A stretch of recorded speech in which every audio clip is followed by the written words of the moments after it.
My name is Sarah Thompson, and I'm 31 years old. My older brother Michael is 35, and for as long as I can remember, he's been the golden child of our family. Michael the Harvard graduate. Michael the successful entrepreneur. Michael the self-made millionaire who built his tech consulting firm from nothing. Except none of that was true. I'm getting ahead of myself. Let me back up to where this really started, with our grandmother, Eleanor Thompson. Grandma Eleanor was old money, the kind of wealth that whispers instead of shouts. Her father had made a fortune in railroads in the 1920s, and she'd grown up in an era where women weren't supposed to understand business, but she understood it better than any man in her circle. She married my grandfather in 1960, and when he died in 1995, she inherited everything, $47 million in assets, carefully managed and grown over 3 decades. Grandma had 2 children, our father David, and our aunt Patricia. Dad married my mother Jennifer, a middle school teacher who came from a working-class background and never quite felt comfortable with the family money. Michael was born when Grandma was 62. I came along 4 years later. From the beginning, Michael was everything our parents wanted. Charismatic. Athletic. Smart. He made straight A's without trying, captained the lacrosse team, and got into Harvard on a combination of legacy admission and genuine merit. I was different. Quiet. Bookish. I loved mathematics and spent most of high school in advanced placement classes that bored Michael but fascinated me. I went to state college because I got a full academic scholarship and didn't see the point in Ivy League debt. Why can't you be more ambitious like your brother? Dad asked when I told them my decision. Michael went to Harvard. Started a tech consulting company at 25. Bought a house in San Francisco at 27. Married a woman named Vanessa who looked like she belonged in a magazine. I got my degree in actuarial science, moved to Denver, and started working for an insurance company analyzing risk models. Sarah's doing fine, Grandma would say when family gatherings devolved into comparisons. Not everyone needs to be flashy to be successful. But even she seemed to favor Michael. Or so I thought. The truth started revealing itself 3 weeks before Grandma's 85th birthday.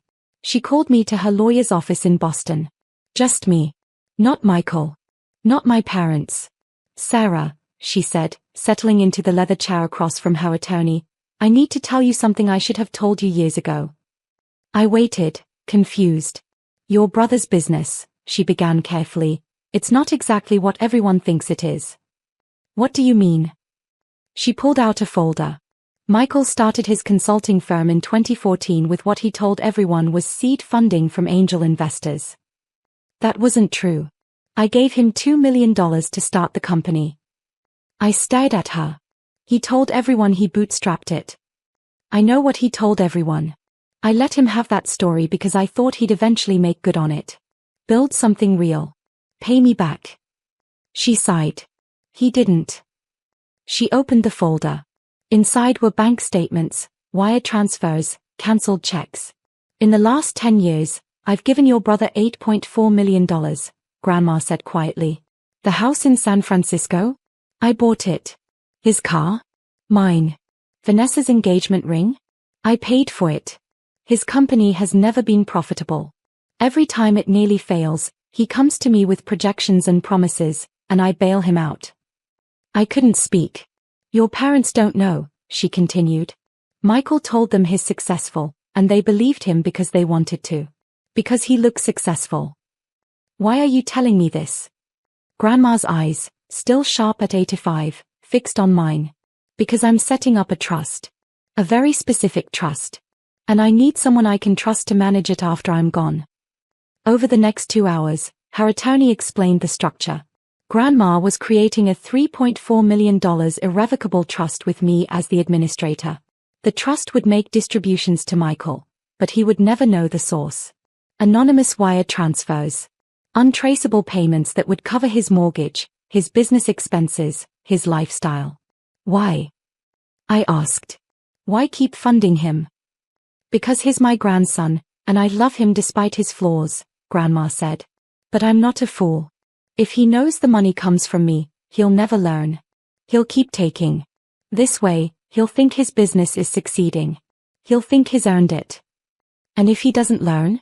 If he keeps failing? She looked at me steadily. Then you'll have the power to stop it.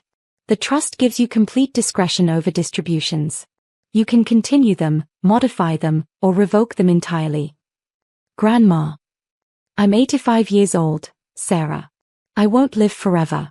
When I'm gone, Michael will either have learned to stand on his own, or he'll need someone to make hard choices for him.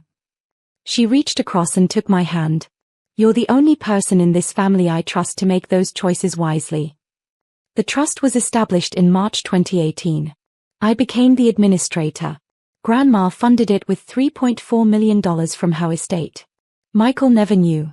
The monthly distributions started immediately, $12,000 to cover his mortgage, $8,000 for his business operating expenses, quarterly payments of $25,000 for unexpected costs. The money came from shell corporations with names like Venture Capital Partners and Strategic Growth Fund. Michael thought he was getting funding from impressed investors who'd seen his potential. He thought he'd earned it. Grandma died 8 months later, in November 2018, at 85 years old. Peaceful in her sleep, which was exactly how she'd wanted to go. Her will left everything else, about $32 million after the trust was established, split between her 2 children, my dad and Aunt Patricia. Michael and I were each left $100,000 as remembrance gifts. Michael complained bitterly that it wasn't more. I thought we'd get equal shares with Dad, he told our parents. I said nothing and invested my $100,000 in index funds. What nobody knew was that Grandma had left me something far more valuable, complete control over Michael's financial future. The trust administrator role came with one other feature, a comprehensive monthly report on Michael's finances. Every expenditure, every revenue stream, every debt. I watched everything. And what I saw was disturbing. Michael's company, Thompson Tech Consulting, brought in approximately $340,000 in annual revenue. Not bad for a small consulting firm. But his expenses were $680,000 annually. The deficit? Covered entirely by the trust distributions.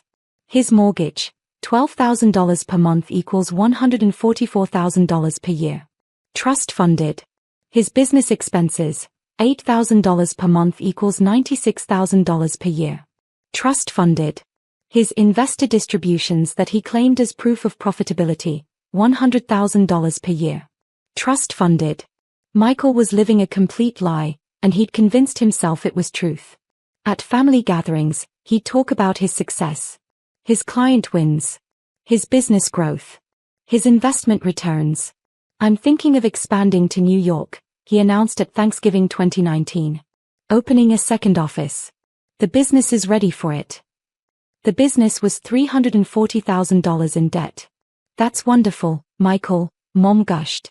Dad clapped him on the shoulder. That's my son. Building an empire. They looked at me.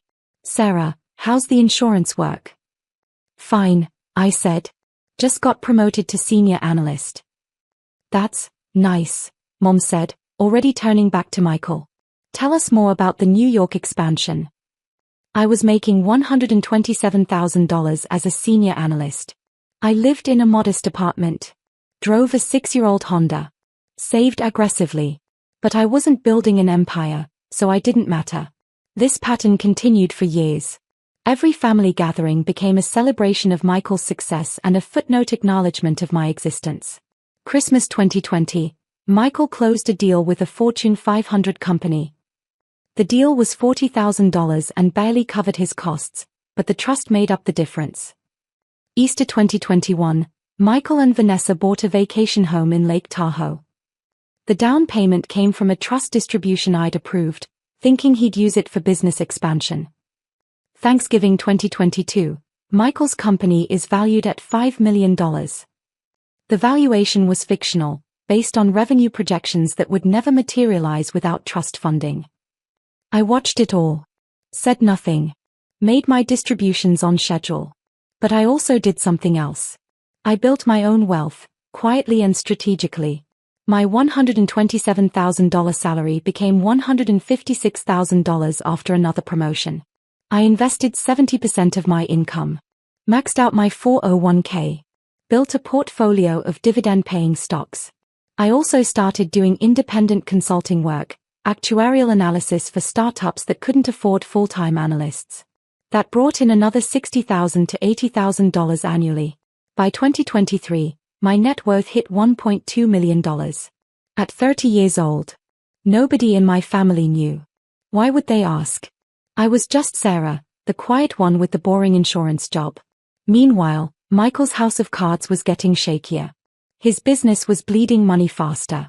His client retention was abysmal. His operating costs kept rising. The trust distributions increased to cover the gaps, $18,000 per month instead of $12,000. Emergency payments of $50,000 when he couldn't make payroll. I could have stopped it. Should have, probably. But Grandma's voice echoed in my head, he'll either learn to stand on his own, or he'll need someone to make hard choices for him. I was waiting to see which it would be. The answer came at Christmas 2024. Our family Christmas dinner is always at my parents' house in Connecticut. Formal. Expensive.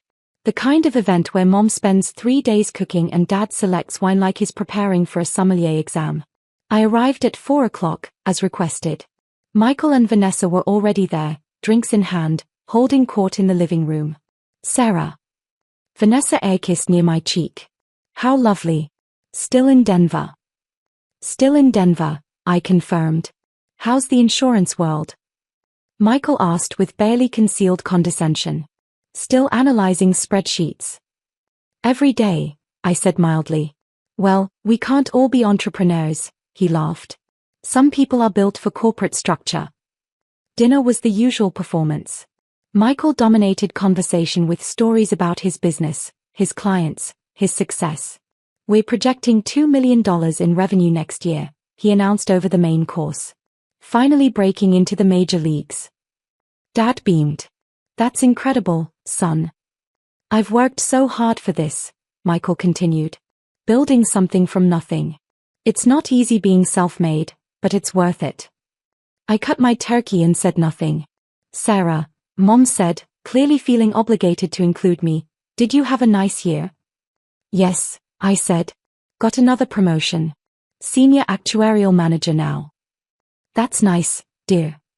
She turned immediately back to Michael. Tell us about the New York office plans. After dinner, we moved to the living room for dessert and coffee. Michael was on his third scotch, which always made him more expansive and less filtered. You know what I'm grateful for this Christmas, he announced.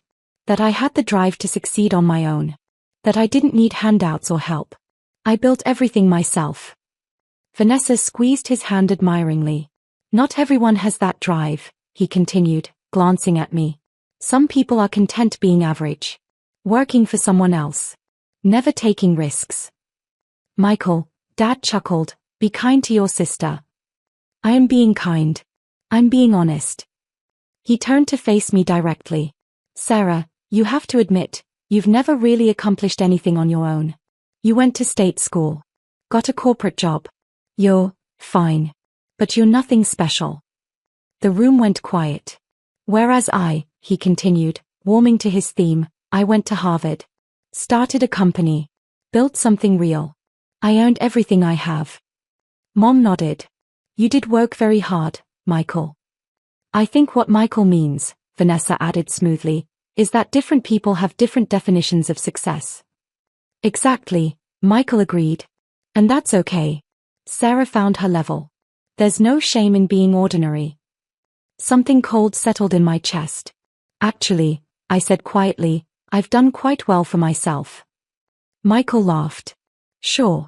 I mean, you have a job. That's great. But it's not the same as building something, creating value, being an entrepreneur. You're right, I interrupted.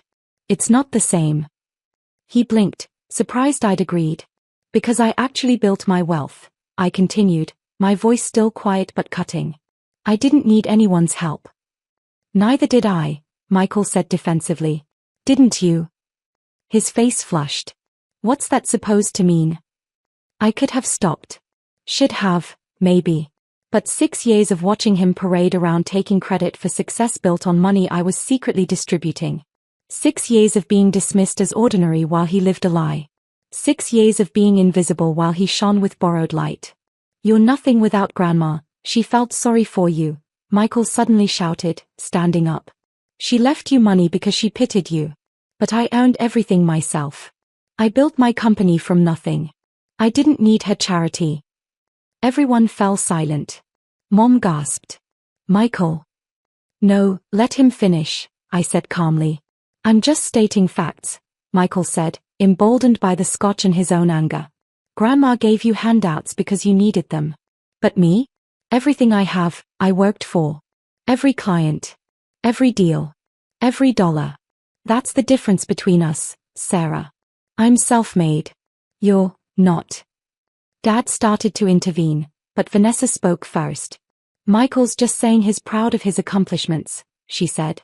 We all are. Everyone cheered, I said quietly, noting how Mom nodded, how Dad smiled proudly at Michael. Nobody defended me.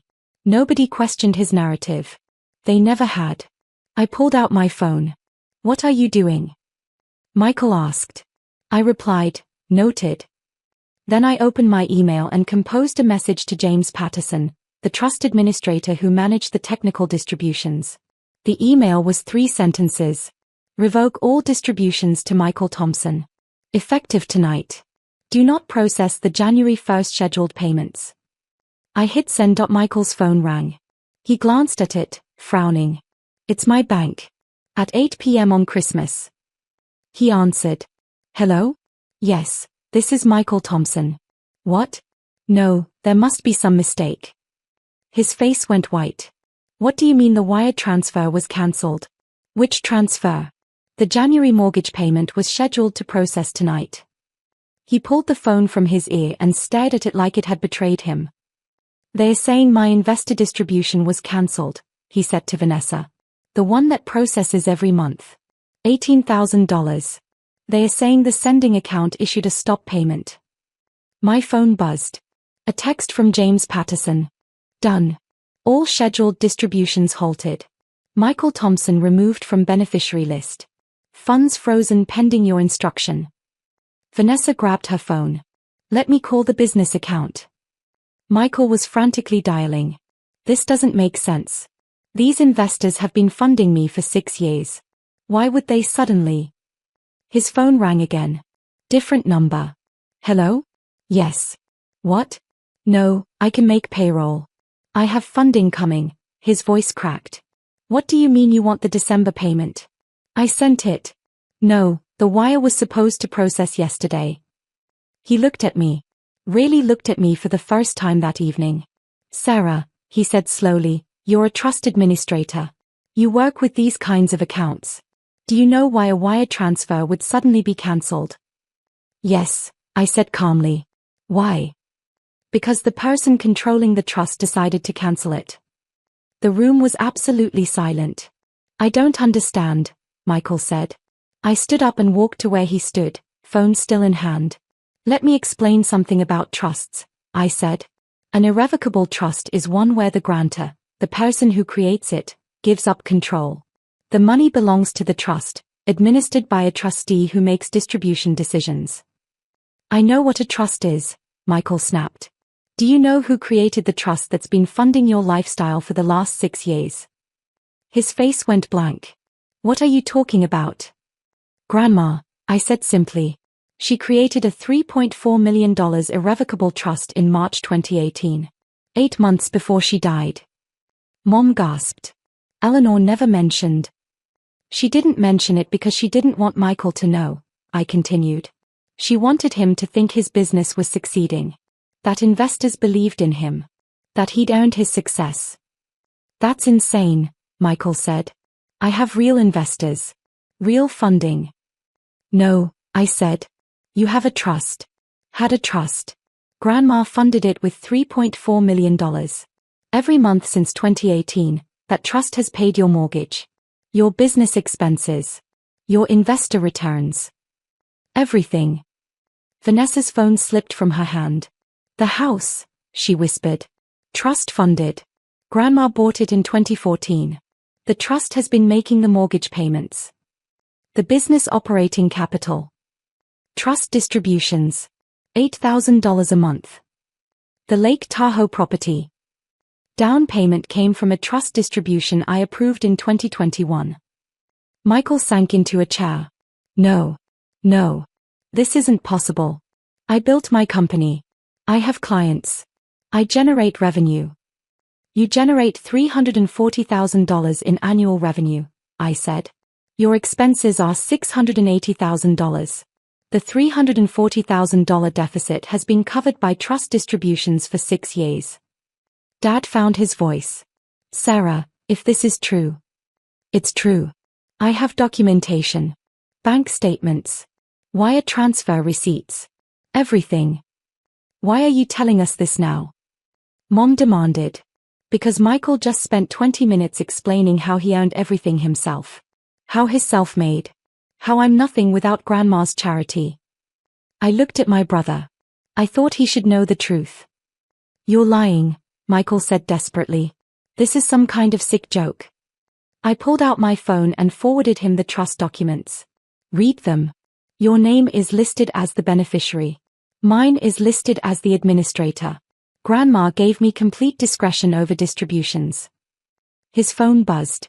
He opened the file. The color drained from his face. You, he whispered. You've been controlling this the whole time. Yes. For 6 years. Yes. Why? He shouted. Why would you do this? Why not tell me?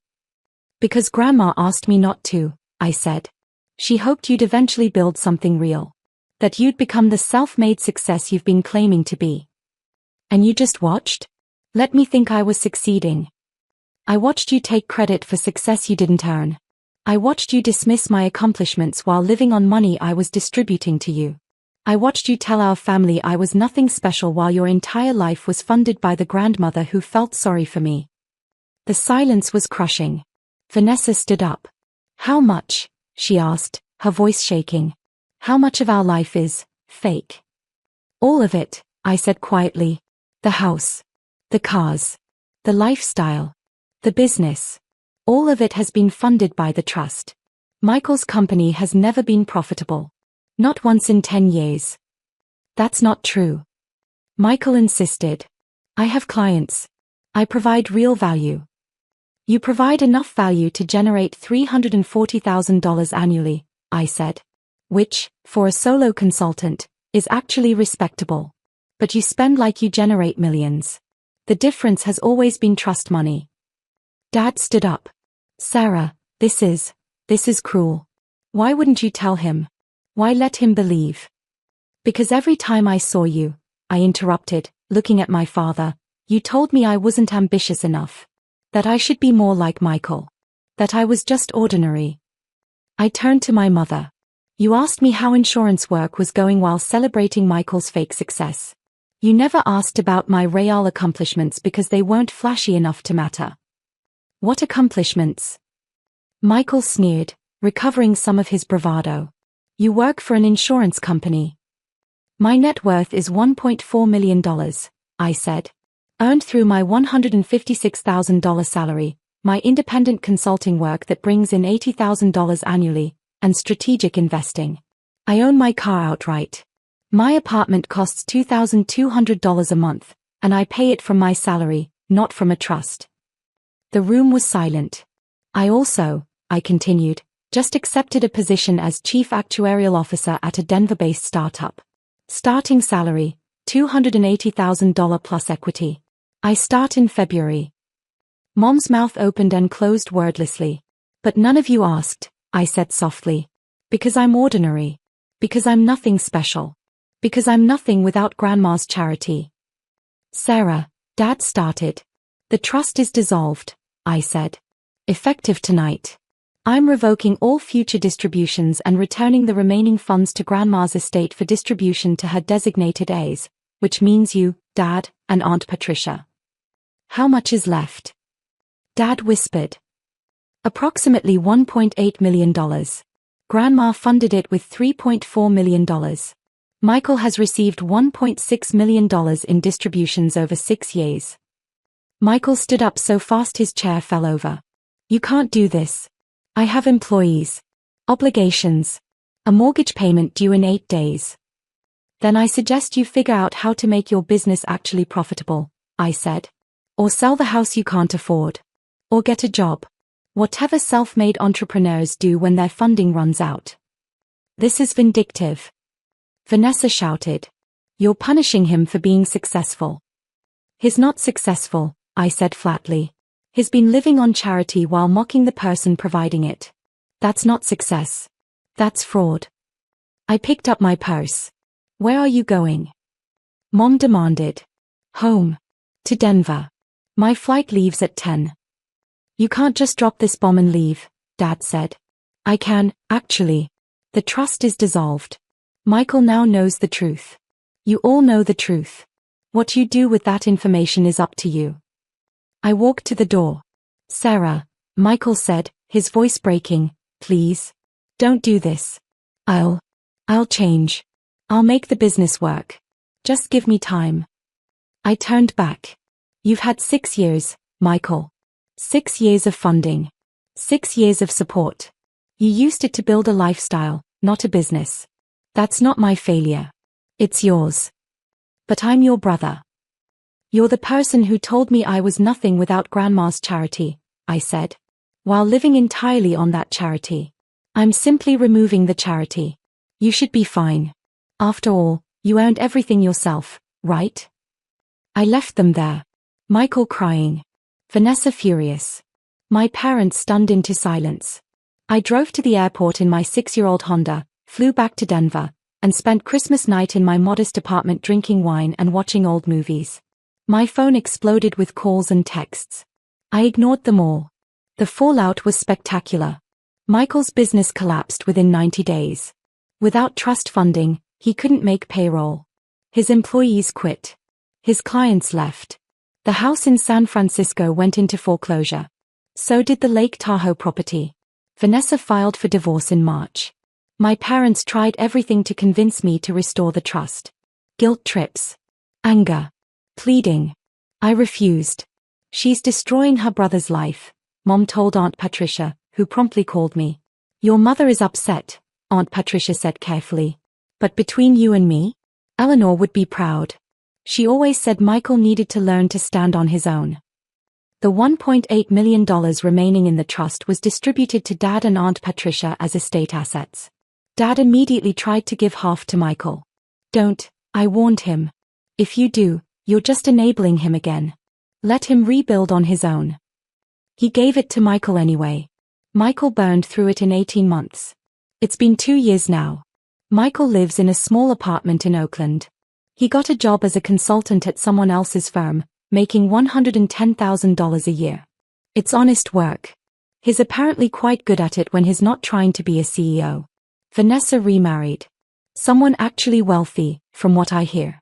My parents and I have a distant but civil relationship. We see each other at major holidays. They don't ask about my work anymore, which is fine. My new position as Chief Actuarial Officer turned into a major success. The startup went public last year. My equity stake is worth $3.2 million. My total net worth just passed $5 million.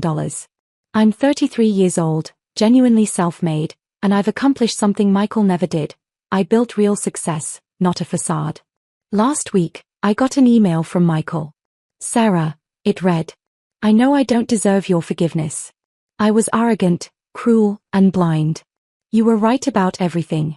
I'm working on building something real now. Something I can actually be proud of. Thank you for stopping the lie, even though I hated you for it at the time. You're not ordinary. You never were. I'm sorry I couldn't see it. Michael. I stared at that email for a long time. Then I replied, noted. Maybe someday we'll rebuild our relationship. Maybe we won't. But I learned something Grandma tried to teach me all along. The people who truly earn their success don't need to announce it. They don't need validation or recognition or family dinners celebrating their achievements. They just build. Quietly. Strategically. Undeniably. And when someone dismisses them as ordinary, they smile. Because underestimation, as my grandmother knew, is the most powerful strategic advantage you'll ever have. I'm nothing without Grandma's charity? No. I'm everything because of her wisdom. And now, finally, I'm building my own legacy on my own terms. The worthless, ordinary one who was nothing special. Self-made. Successful. Free. Turns out, that's worth more than all of Michael's borrowed glory combined.